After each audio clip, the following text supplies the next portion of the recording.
Hi Siri, I'm looking for a new podcast, one that preferably is hosted by a UF Hall of Famer, one that airs every weekday that would bring me everything I need to know about the Florida Gators, including news, analysis, and opinions. Siri, is there such a show?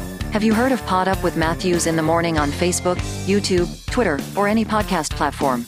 Oh my gosh, why didn't I think of that? UF Hall of Famer Shane Matthews has a show every weekday. I'm gonna go check it out tomorrow. Thanks, Siri. Good morning. It's a live edition of PodUp with Matthews in the morning from the Crime Prevention Security System Studios, large enough to serve you, small enough to care. It is Wednesday. I want to thank Lauren Meadows and Seth Hart for taking care of the program the last couple of days. We're back in the saddle today. You have Joe Zagacki here in just a minute, the voice of the Miami Hurricanes. And then we'll have Steve Palazollo talking a little NFL football as they're cranking up in a couple of weeks to get it rolling here. So we're waiting on Joe to connect. Zach, I'm going to send you his number so you can communicate with him that way.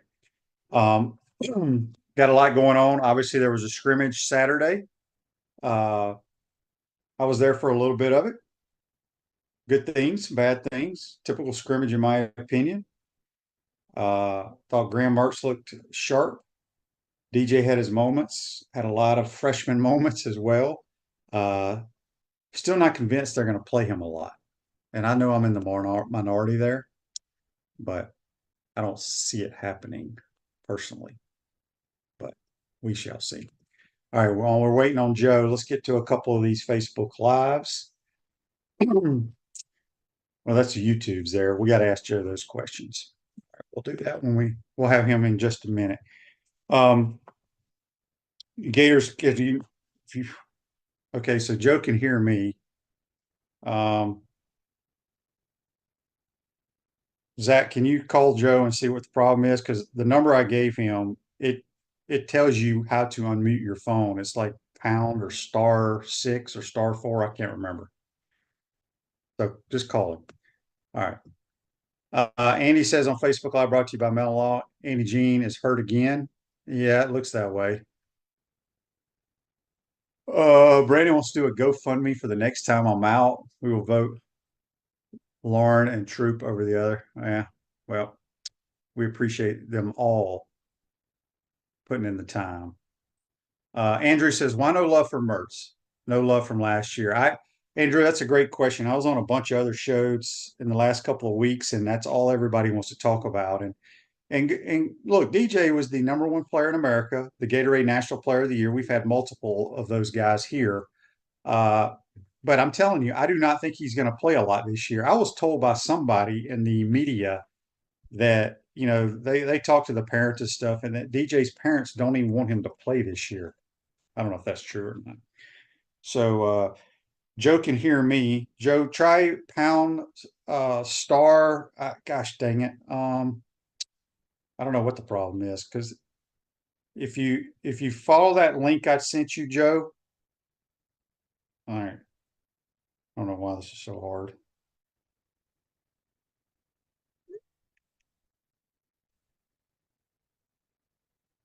Hang on.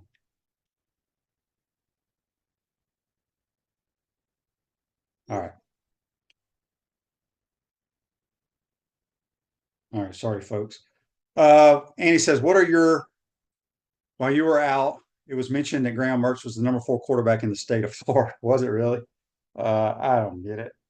He's the best quarterback in the state. There's no question about that.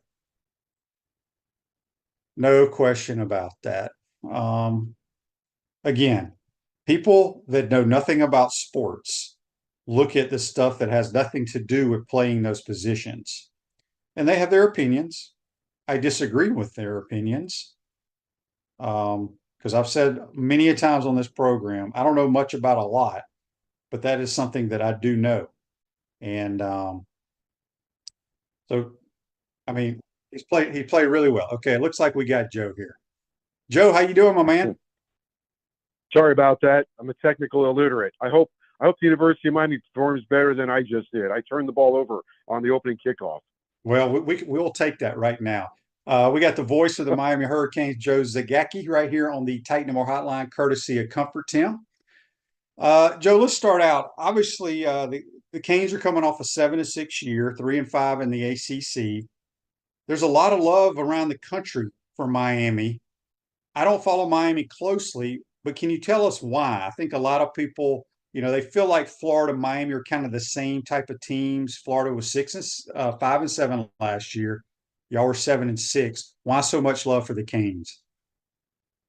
I do think Miami and Florida are very similar, and I'll come back to that. The reason I think the love for the Canes is because of the quarterback, Cam Ward. He was the number one quarterback in the transfer portal, and a lot of people believe that he's an NFL quarterback, that he was NFL ready at the end of last year.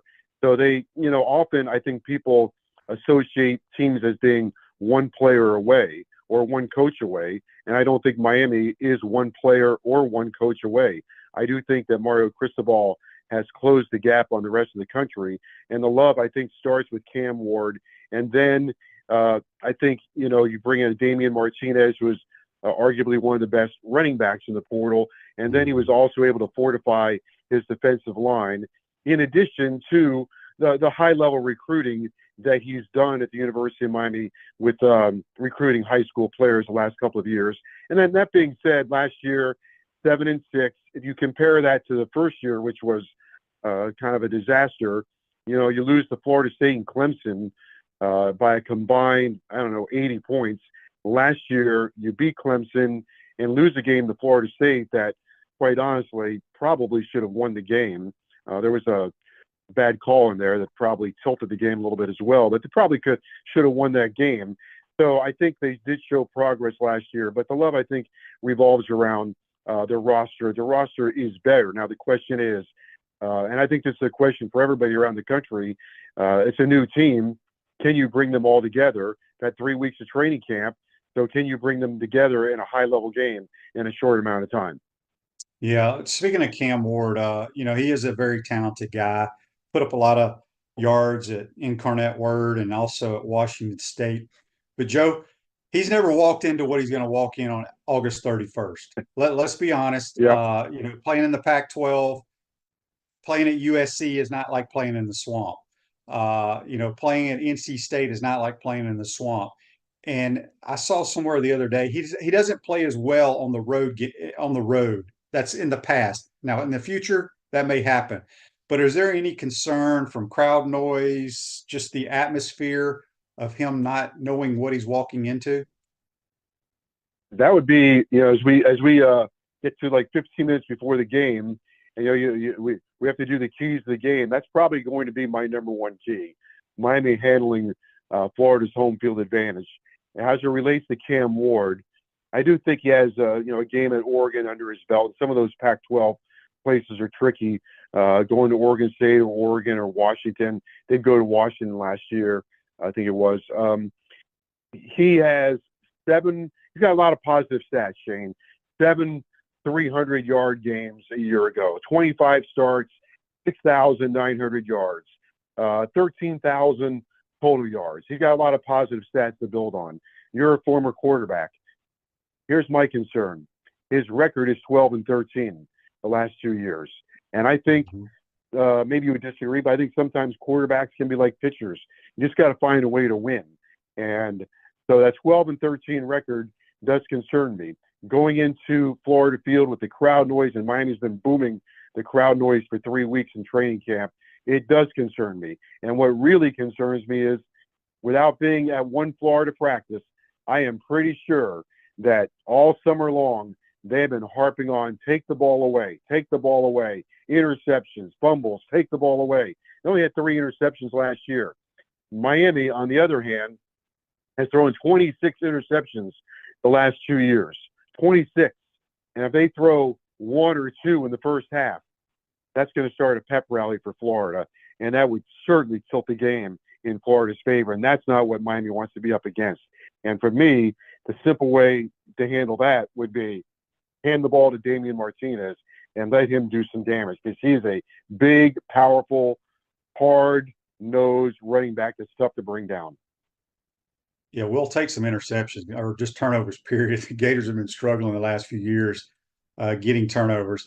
Conyer Ron on Facebook Live, excuse me, on YouTube, brought to you by Quality Plumbing, wants to know what does Joe see as Miami's strengths and weaknesses? I think their strength is up front. I think it's going to be fun because the SEC, right, a line of scrimmage league. If you win the push game in the SEC, you usually win. And I think for Miami up front, Jalen Rivers, Zach Carpenter, Nez Cooper, Francis Mauigoa, left guard is still kind of up in the air. But you're looking at an offensive line that's 6'5", 6'6", 330 pounds across the board. Mauigoa was a freshman All-American. Jalen Rivers, a left tackle, I think is going to be a high draft choice.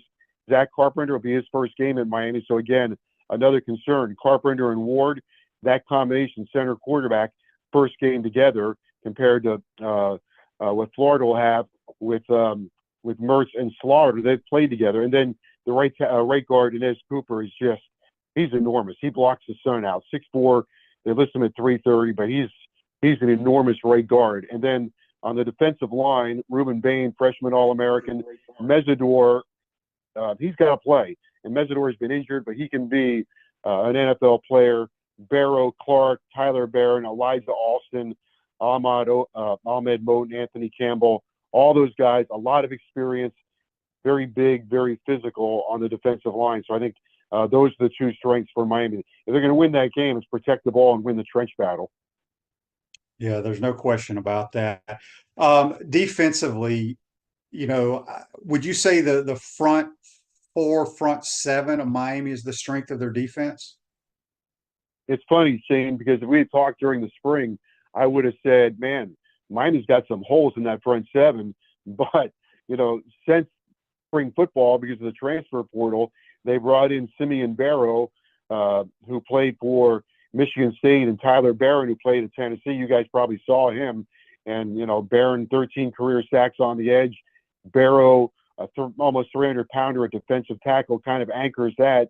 C.J. Clark came in from North Carolina State. So I do think their front seven is much stronger than it was back in April. And again, I think the key to that front seven, besides Ruben Bain, and I know what Miami's going to get from Ruben Bain. They're going to get a great effort.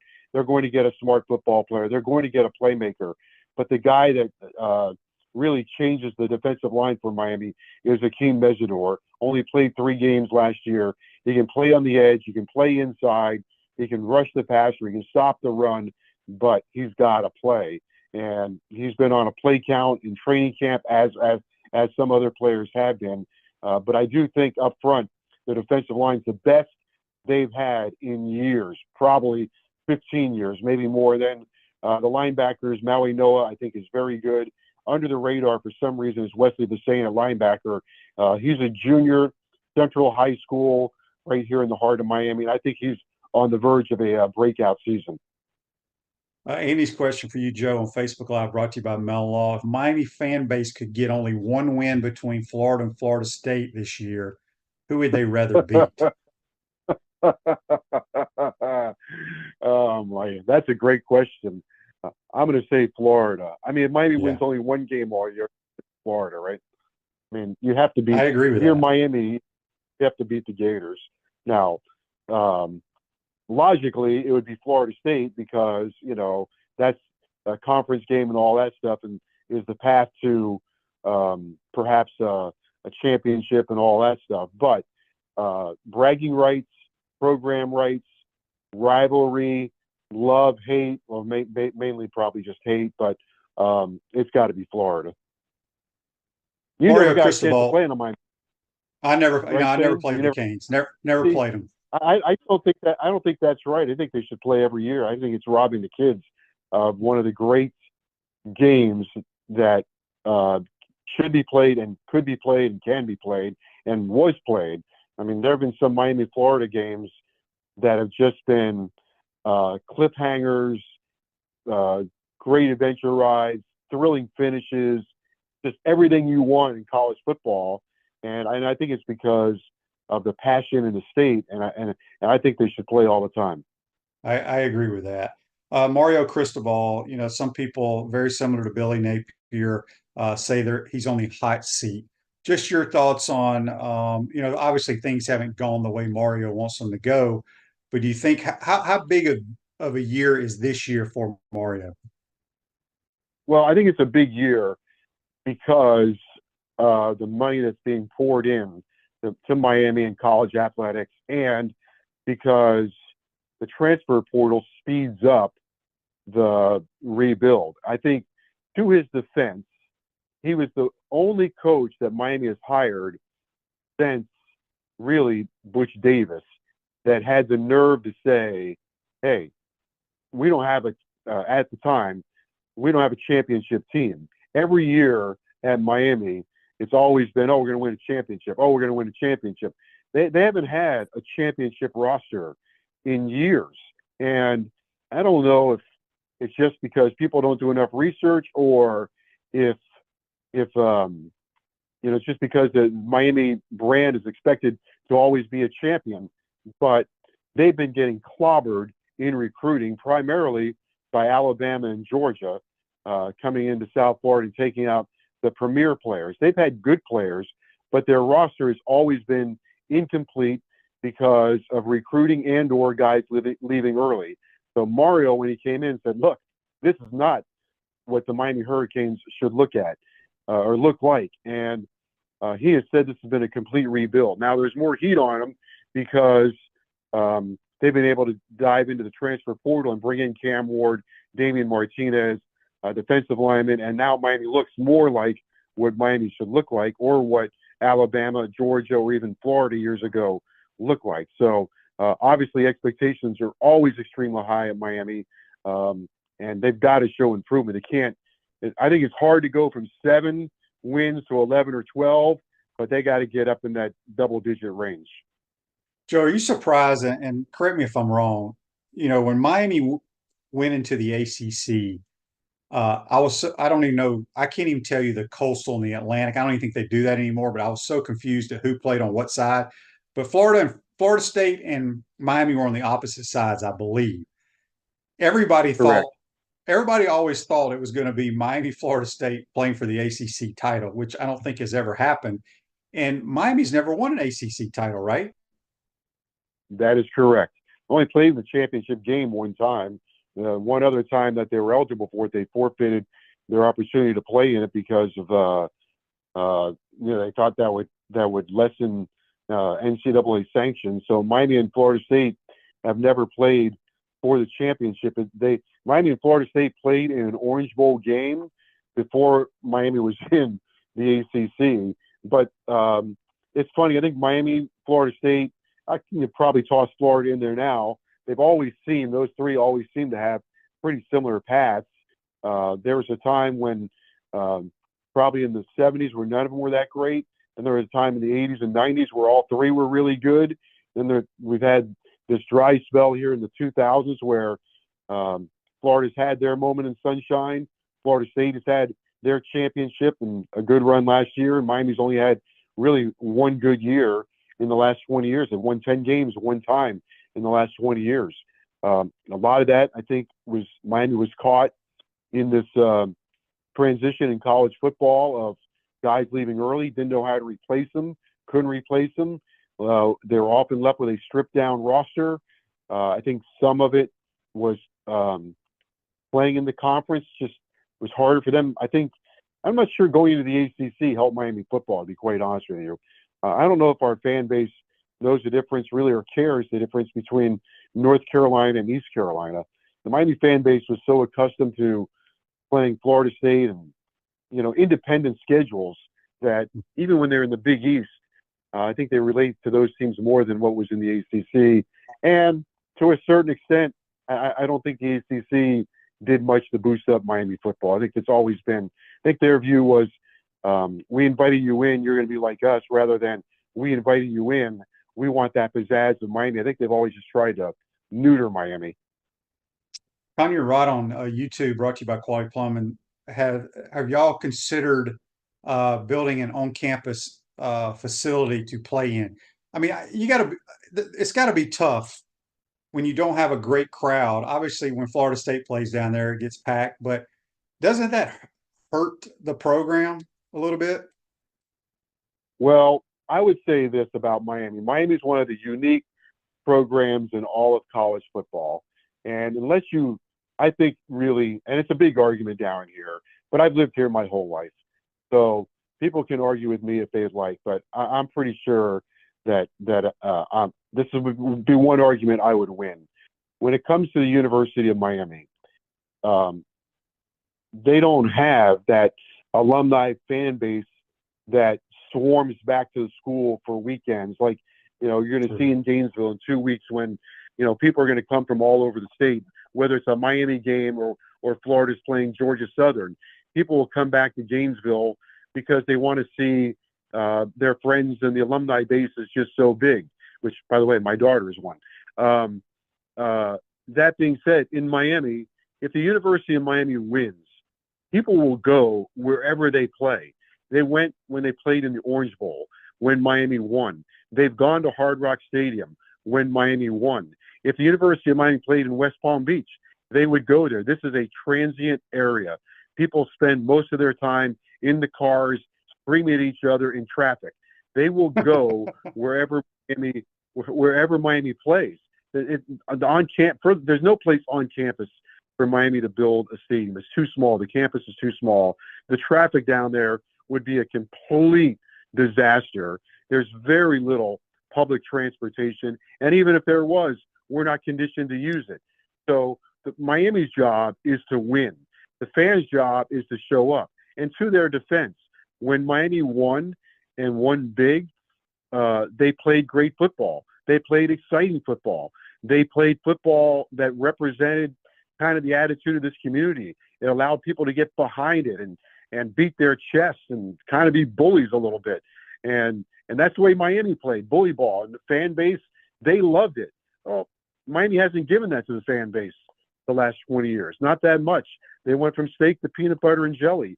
So if Miami's going to play a 12 o'clock game at Hard Rock Stadium against Duke or Virginia at 12 o'clock on a November Saturday, and they're 3-3 or under 500, what's the incentive? People know what great football looks like, and they know they haven't been getting it.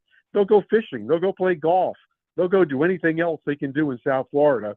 But you've got to give them a reason to go. If you give them a reason to go, they will show up, just like the Florida Panthers won the Stanley Cup. All of a sudden, the Panthers have 8 million new hockey fans because they won. They play in an arena in Sunrise. Nobody even knows where it is. I mean, I do, but people outside of South Florida don't know. So this is an area where you got to give them a reason. And if you give them a reason, they will show up, and they will be loud, and they will be passionate. They'll do their job. Miami just has to do theirs. Florida Victorious joined today to help make Florida victorious. A few more minutes here with Joe Zagacki, the voice of the Miami Hurricanes. Got 2 more questions for you. 31 Ember on YouTube, brought to you by Quality Plumbing, says, how is Samson Okunlola, I don't know if I pronounced that right, the pancakes guy that flipped from UF to Miami, how's he doing? Now, Samson was hurt last year. He is massive. He's 6'6", 300 pounds, and he's going to be a factor this year. The question is where? And he could be at left guard. He could be at a tackle spot. He could be almost anywhere. He is going to see playing time. I don't know if he's listed as a number 1 starter anywhere on the depth chart at this time. He's been with the first team at different spots, but he is coming off an injury. So I would think we'll see him play quite a bit this year. How much he plays against Florida might be dependent on some other personnel things on the offensive line, but he is poised to have a really, really good career. But he is coming off an injury. All right, last question here on Facebook Live, brought to you by Melton Law. Andy asks, during all your years at Miami, who has been your favorite cane athlete to cover among all the sports? Oh my God, that's always a question, and then I end up scrambling all over the place. So my favorite players have been, I don't know if I used to have one, I always lean toward Bernie Kosar because he delivered the first national championship, and when he was 19 years old, his first interview was with me, but I wasn't much older than him, to be quite honest with you. So we always tell that story. Michael Irvin was always a hoot, and I think I would have to have a special place. He's no longer with us, but he had just had the most charismatic personality, was the nicest person, and always stayed in touch with me, and that was Cortez Kennedy, who played defensive tackle. And I remember one time, if we have time for this quick story, we used to have a sponsor for the defensive player of the game was Raid. And the tagline was something like, so-and-so is the defensive player of the game, brought to you by Raid. He knocked him dead. And I remember we were coming back on an airplane from Pittsburgh. I think it was the '89 season, and Cortez was the player of the game. And, you know, he's just this massive human being. He had a little bit of a lisp, but such a nice person. And this big right hand hits me on the shoulder. Hey, Joe, thank you for making me the Raid player of the game. I knocked him dead. he knew the line and everything. And when he played for Seattle, Seattle would come in, and I would go down and see him on the field before a Dolphin game. Then he would don a shirt. He lived in Arkansas. I think he'd come to games, remind me to be on the road. And but he was you talk about a great player. And I was talking about this with Ed Ogeron the other day. I think it's funny in today's game, so many players at the pro level or even the college level, you know, they get put on this player count. And Ed Ogeron said to me the other day in the practice, "Can you imagine putting Cortez Kennedy on a play count? He wouldn't stand for it." So Cortez always has a special place for me. That's for sure. Yeah. Well, Joe, who's your daughter rooting for August 31st? Well, she's going to be up there, and my wife and I were talking about that last night. She's going to marry into a Gator family. Her dad, her future father-in-law, played at Florida in 1985, 86, 87, and 88. But I'm hoping that blood is thicker than water, and she knows where her bread has been buttered. Well, we appreciate you taking the time to join our program. We'll see you in the press box in a few days.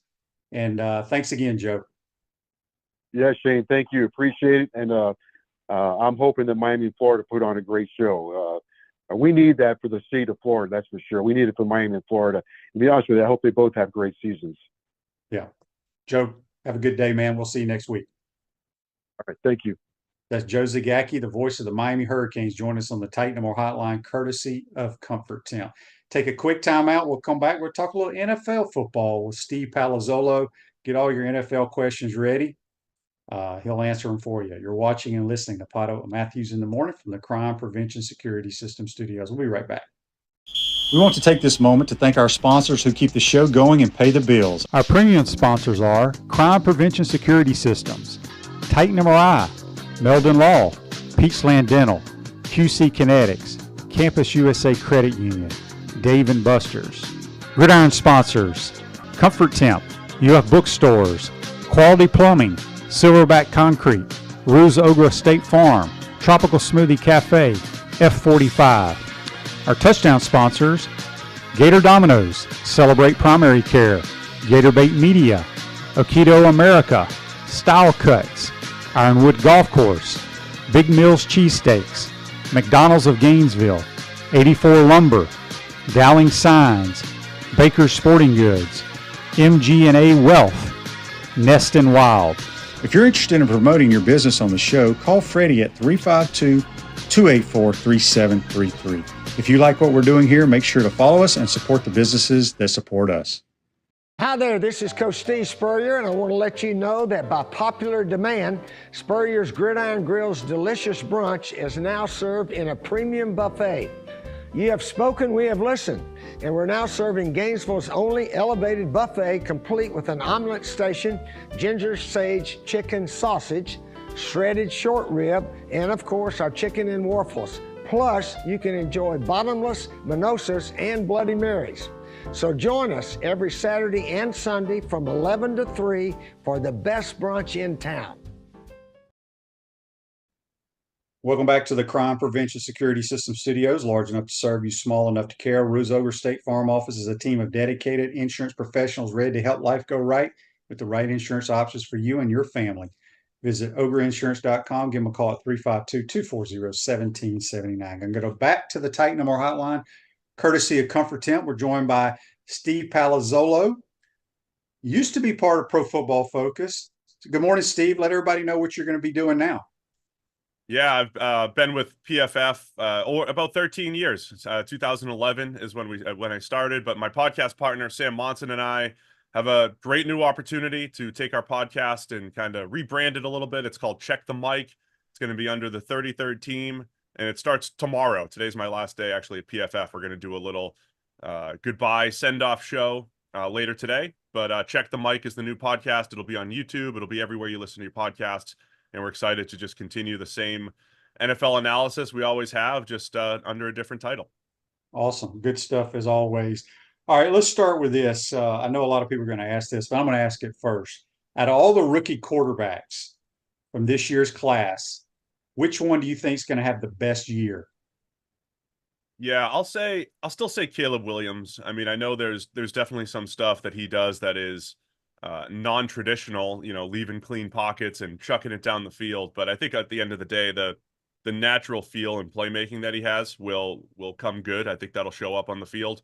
I'm just going to throw Bo Nix out there just because I don't know that he ends up being the best, but when you have over 60 starts in college, he should be the most prepared. And I think he's looked pretty comfortable. A couple mishaps in week 1, but I think he's looked pretty decent. Like if Bo Nix came out and had, a lot of early success, and then maybe some of the other QBs caught up to him later, I wouldn't be all that surprised either. Yeah, I could probably be wrong on Bo Nix. I'm still not sold on him, and I think it's because I still picture him playing with an Auburn helmet on, and he was not very good. And I know he played much better at Oregon. Yeah, I had to watch Auburn and Oregon. I was like, there's no way I can just watch the most recent tape. I got to go back and watch both and see the differences. It really was night and day. But he is, because I guess the Broncos preseason game was on the other night, and I think Sean Payton does a really good job play calling, scheming, and Bo's a pretty smart guy. He's pretty accurate, and he looked as you said, he looked very, very comfortable in that system. So I like Caleb Williams though. I think Jaden Daniels is going to have a good year for some reason. Yeah, Daniels looked good too. Yeah. Andy's question for you on Facebook Live, brought to you by Mel Law. Who will have the best comeback season and impact for their team? Aaron Rodgers, Anthony Richardson, Joe Burrow, or Kirk Cousins? I'm going to say Joe Burrow. Not just because I live in Cincinnati now, but I think because Burrow got hurt last year, people are forgetting just how good he was when he's healthy. I think he's almost underrated now because of the injuries, and you kind of sleep on the fact that when he was healthy, back-to-back years, they go to the AFC Championship. One of the years they're in the Super Bowl. They're beating the Chiefs. They're beating the Bills. Burrow's outside the numbers accuracy, downfield accuracy, decision-making, playmaking. I think if he's healthy, the Bengals can do something special again this season. Yeah, he is very, very good. Barone 71 on YouTube, brought to you by Quality Plum, says, who does Steve think will be the worst team in the NFL this year? Oh man, don't put me on record for this stuff, but well, he says he thinks either Tennessee, Denver, New England. Yeah, so I was at New England camp for a day, and that's where I'm from originally. And there were practice reports a couple weeks ago. They went head to head with the Eagles, and the Eagles sacked the Patriots' top 2 quarterbacks 15 times on 42 dropbacks. I have never heard of anything like that. 15 sacks on 42 dropbacks. That's like a season of Dan Marino getting sacked in a practice. That had me concerned. So I'll say New England, some of their offensive line issues, the transition at quarterback, new coaching staff. There's just a lot of moving parts for the Patriots that I'll say they'll have the worst record this year.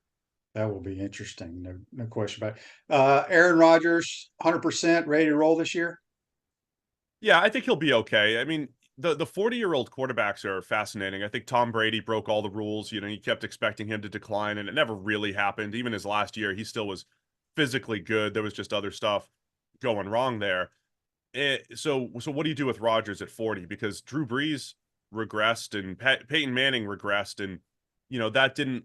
Peyton was throwing ducks, so like his arm was hurting, like it just wasn't working, and Drew Brees was just a little off, timing was off. So what happens with Rodgers? How does he age at 40? I still think he'll be physically good. I still think he'll have that arm and have similar traits, but does he lose like half a step in the pocket when he tries to escape? Does he lose just a little bit there? That's going to be my big question. I think he'll be fine, but that's what you're keeping an eye on for the next year or two with Rodgers as he's 40 and 41 years old. Cedric's question on Facebook Live, brought to you by Metal Law. Are the Jaguars going to bounce back and make the playoffs this year? Yeah, I mean, I think they have a good chance to do it. The Trevor Lawrence thing, I'm keeping an eye on. I think he's been good, not great, and the expectation was great. I compare him a lot to Andrew Luck, not just from a prospect standpoint, but from a progression standpoint. It took Luck by PFF numbers, which I'll still be using, even with check the mic. By PFF numbers, Andrew Luck wasn't really elite or playing at an elite level until year 5 in the NFL. So Lawrence is in that place where he could take that next step. I like what the Jags did on the defensive line, adding a guy like Eric Armstead to help the pass rush. My question is going to be the receivers on the outside. Do they have a high volume go-to guy? I don't know if first rounder Brian Thomas Jr. is that guy, if he's just a vertical threat early on. So I want to see how that offense works and how it flows. But I do think they've added some explosiveness, and it's a good year for Trevor Lawrence to take that next step. What year is this for Trevor? This is year 4. Okay, so correct me if I'm wrong. I heard this a couple months ago. Out of all the first round quarterbacks taken that year, he's the only one that's still on the team that drafted him. Is that true? Yeah, Zach Wilson's gone, Trey Lance is gone, Justin Fields is gone, and Mac Jones is gone. All of them. And Max traded. He's the backup. And Max backing him up, and Mac's the only one who really had a big chunk of success. His first 10 or 11 games as a rookie with New England. Justin Fields had his flashes, but that class overall, I think has been pretty disappointing. Yeah, we got a text here on the Titan MR text line. Want your thoughts about Kyle Trask? Will he ever get a chance to be the starting quarterback for the Bucs? I think we're running out of time for the Bucs. I mean, he's in year 4 now. Is that right? Sounds about right. Yeah, I mean, I don't know if they've seen enough progress, and now you've got Baker Mayfield, pretty much locked in there for a little bit. So yeah, Trask has his final year. Every time he's out there, it's pretty much, a tryout for all the other 31 teams. So I could see Trask either, re-signing as the backup or perhaps, getting a shot as a backup somewhere else. Yeah, and I said it when he came out of college. I feel like he's a guy that's going to be a backup for 10 or 12 years in the league, which is perfectly fine. You don't get beat down on a daily basis. Another text here on the Titan MR text line, and I was going to ask you this later in the program, but they want to know, who are your preseason Super Bowl picks? Oh, preseason Super Bowl picks. It changes depending on which show I'm on, I think. So I'm making my official picks on, we're going to Vegas tomorrow for our first real show for Check the Mic. So we're going to make our official Super Bowl picks there. But I'm going to say the Eagles are going to bounce back, go to the Super Bowl. And I'm going to say my Cincinnati Bengals. Only because it's my hometown. So I'll say Bengals and Eagles, and Cincinnati wins the Super Bowl this year. Wow. All right. Speaking of the Super Bowl, the 49ers, they take Ricky Pearsall, former Gator. Your thoughts on him fitting in the Kyle Shanahan offense? Yeah, it'll be interesting, assuming they have Brandon Ayuk back, how they use Ricky right away. I was at the Senior Bowl watching Pearsall, in person, and there was a couple reps where he gets pressed at the line and he's completely taken out of the play.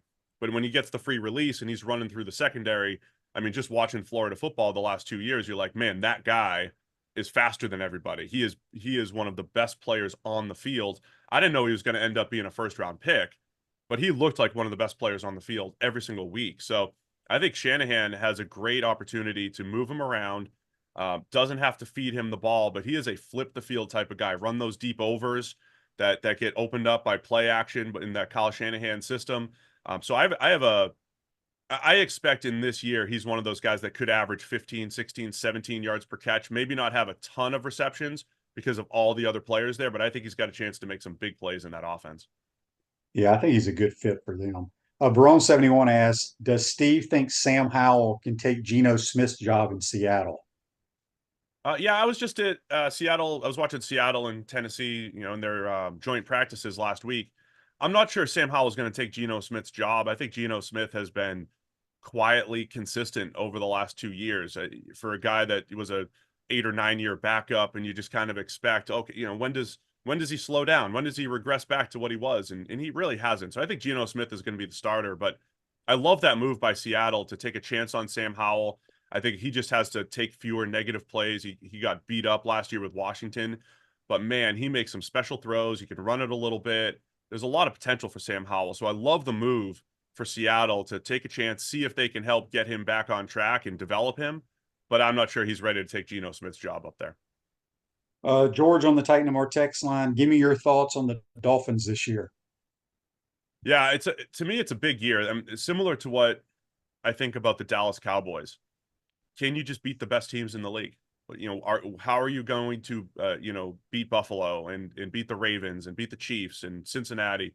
Can you beat those best teams? Because I think they have all the pieces.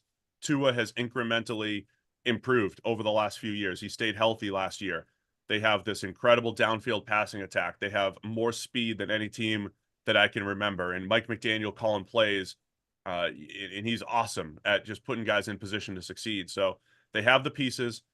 Need to see what the new defense looks like because I think they have plenty of potential too. A little curious about what their run defense looks like with their defensive tackle situation. But to me, it's about beating those, showing they're not a front runner, essentially. You put 70 on the Broncos 1 week, but then it's tough to score even, 2 touchdowns against Kansas City. Can they win in those big games? And I think that'll be a big year for the Dolphins. Live a healthier lifestyle with our bold flavor smoothies, our amazing food. Tropical smoothie. When you eat better, you feel better. We got Steve Palazollo talking a little NFL right here. All right. We didn't even talk about the Kansas City Chiefs. Okay. I don't know their roster. I know last year, when Tyreek Hill left, they said they had no downfield threats. Have they added anybody to help Patrick Mahomes, or are they just going to rely on Patrick Mahomes just to continue making plays to win games? Yeah, last year Mahomes, this stat, is mind-blowing sometimes, but second lowest passer rating throwing the ball down the field on 20-plus yard throws. Second worst. Out of 38 qualifiers. He was 37 out of 38. And they still went on and won the Super Bowl, right? That's not what you picture with Mahomes. So Kansas City went out and they got Marquise Brown, who's got 4.3 speed, can get behind the defense. 1-year contract for him. He's banged up right now, probably maybe back week 1 or 2. And then Xavier Worthy, the fastest player in combine history, running a 4.21.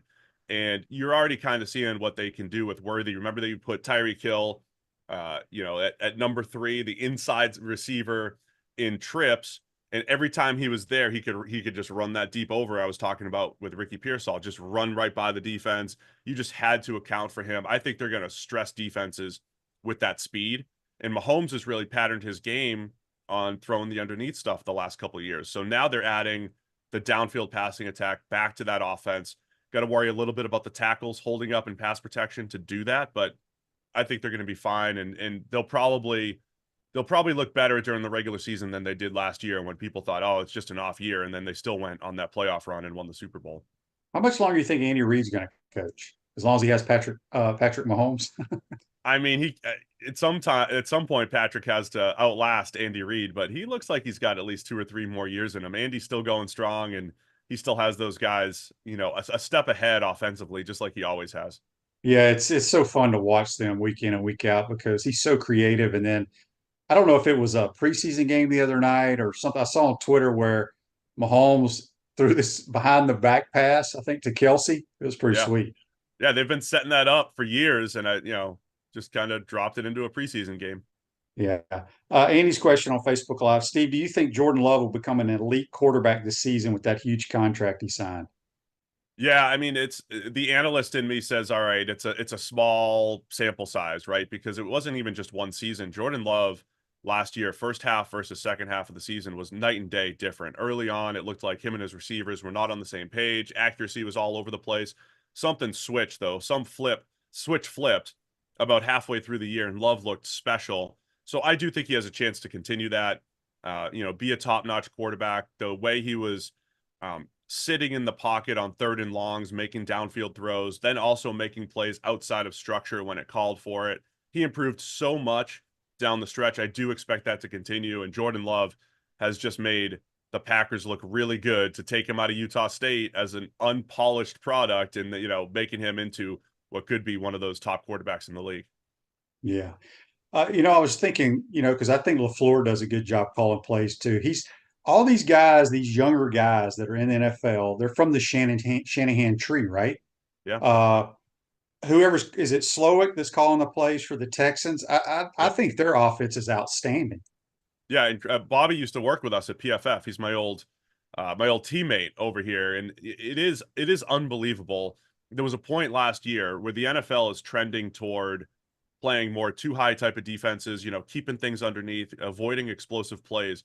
There was a point in the season, and I think it may have finished this way, highest yards per attempt from all the quarterbacks last year. It was Brock Purdy with Kyle Shanahan. It was Tua with Mike McDaniel and CJ Stroud with Bobby Slowick.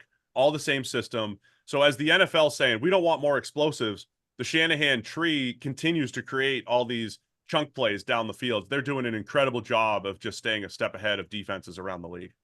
Yeah. I want to say Bobby Slowick's dad was a defensive coach on one of my teams, I think with the Bears. Yeah. He was a longtime NFL defensive coach. Yep. Yeah. Okay, last thing for you here. We got a text from Roger on the Titan MR text line. Steve, I would love your thoughts and the coaches around the league's thoughts on the new kickoff rules. Oh man, see, I don't think we know yet.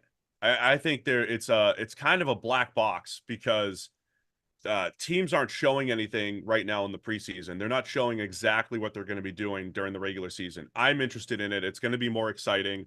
Field position is already better if you're just using preseason numbers. I think we're going to see more scoring. If teams start drives at the 35 instead of the 25, that's what we're looking at. We're looking at 8 to 10 yards of field position based off the preseason.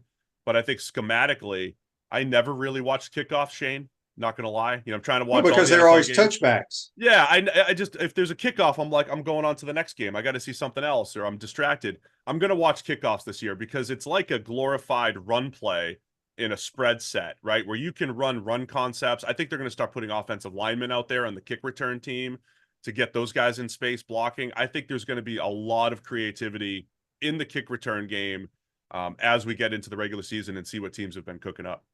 Yeah, because if people haven't watched it, if you kick it in the end zone, you get it at the 35, correct? Right. It's a little drop 30, area it's the 30 there, but then if you kick it shorter, yeah, you have a chance of maybe, getting them before the 30, but it's risky. Yeah, and it is. It's to me, it's like a all-out cover zero run blitz. That if you get through, it's one-on-one with the dang kicker for the most part. Last question, Mark on YouTube, brought to you by Quad Plum, says, does Nick Chubb return this year after his third knee operation? Man, I see him squatting like 800 pounds or whatever he does during the offseason. That guy is unbelievable. I'll never forget his true freshman year when he ran through Clemson's defense that had all NFL players. And he reminded me of a bigger Maurice Jones-Drew, right? MJD being down in Jacksonville, who was just like a bowling ball. But Nick Chubb is bigger and faster. And I would never doubt Nick Chubb. I think he is just fantastic. Maybe even underrated at this point of his career because of the injuries. But as far as big playability, the speed that Chubb has, and his ability to maximize what the run blocking is giving him, I think has been fantastic. And he's bounced back from a lot of injuries in the past. I'll say he'll do it again. All right. My last question for you is, give me a surprise team. Who do you think is going to surprise a lot of people? Oh man, I'm always like, let's look at last year and not change anything. Let's not have a surprise here. I know my podcast partner is looking at the Arizona Cardinals, and I'm not fully on board with it, but he almost talked me into it. Kyler Murray, Marvin Harrison Jr., year 2 of Jonathan Gannon. They did play hard last year, and they might have a chance to surprise in the NFC West. Steve, good stuff as always. Let everybody know again how they can follow you on Twitter and all about your new show. My Twitter handle needs to change. Right now it's PFF_Steve. I need to change that as of tomorrow. But Check the Mic is the name of the new show. Wherever you listen to your podcasts, my podcast partner Sam and I, we do 6+ hours of content every week, review every NFL game, preview every NFL game. But it's Check the Mic either on YouTube or wherever you listen to your podcast. Appreciate your time, my friend, and we'll definitely tune in. And good luck with the new gig. All right, thank you. Appreciate it. Yep, that's Steve Palazollo. Join us on the Titan No More Hotline, courtesy of Comfort Temp. Silverback Concrete builds firm foundations for generations. You stand on it. We stand by it. This Day in Sports brought to you by Campus USA Credit Union. Put some star power to work in your financial life with Campus USA Credit Union. 2020 American golfer Scotty Scheffler birdies 4 of the final 5 holes to become the 12th player on the PGA Tour in the history to ever shoot 59. And that was the second round of the Northern Trust at the TPC Boston. That's This Day in Sports brought to you by Campus USA Credit Union. Want to thank these guys, Joe Zagacki and the voice of the Miami Hurricanes, and our man Steve Palazollo, who is moving on from Pro Football Focus, starting his own gig. Pretty cool. Good for him. And let's talk about Comfort Temp Heating and Air. They're looking for enthusiastic, motivated comfort specialists to join our team. $1,000 sign-on bonus after 90 days. Awesome benefits and the opportunity to grow with a winning team. Apply today at comforttemp.com. Comfort Temp Heating and Air. Comfort is our business. Peace of mind is our promise. Tyler wanted to chime in on Facebook Live saying, I see your boy, Ben Sass. So I don't know why he's my boy. I met him once. Is ripping the university. Typical Republican behavior. Don't even go there, Tyler. Don't even go there. Clueless. So, Graham wants to know, did Tom Kim, he did not make the playoffs. Who are you?